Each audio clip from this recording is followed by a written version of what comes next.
যেহেতু রেখে দিলাম, তাও কর্তৃপক্ষ খুশি থাক। ওয়া আখিরু দাওয়ানা আনিল হামদুলিল্লাহি রাব্বিল আলামিন। একজন উঠবেন না, কারণ আমার সুযোগ থাকলে আগামীকাল জুমার তারা না থাকলে আমি নিজেও হযরতের বয়ান ফাস্টুলার শুনতাম। আমি শুনি, এমনিও শুনি, কারণ তার বয়ান এটা কোনো বয়ান না, এটা ইলমের একটা ক্লাস।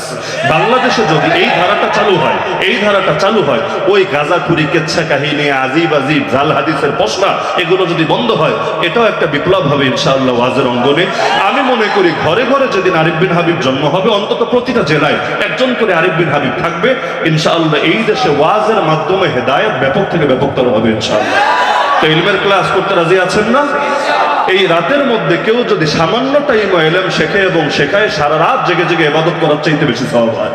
তাদারুসুল ইলমি সাআতুন মিনাল লাইল খায়রুম মিন ইহইয়াহা। তো যতক্ষণ বসবেন এই নিয়তে, তাহাজ্জুদ পড়লে এই টাইমে যে সওয়াব পেতেন তার চাইতেও বেশি সওয়াব পাবেন ইনশাআল্লাহ।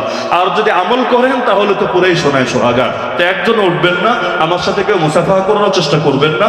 সবার জন্য দোয়া থাকবে, মহব্বত থাকবে, কিন্তু প্রত্যেকে একদম শেষ মুহূর্ত পর্যন্ত প্রতিটা কথা শুনবেন, শুনে শেষ না, দিলের মধ্যে গেঁথে রাখবেন এবং জিন্দেগিতে আমলে আনার চেষ্টা করবেন। মনে থাকবে তো ইনশাআল্লাহ?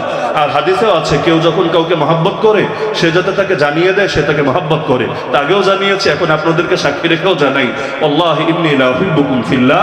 আল্লাহর জন্য আমরা আরিফ বিন হাবিব ভাইকে মহব্বত করি। আল্লাহ তাআলা তাকে নেক হায়াত দান করুন, সুস্থতার হায়াত দান করুন।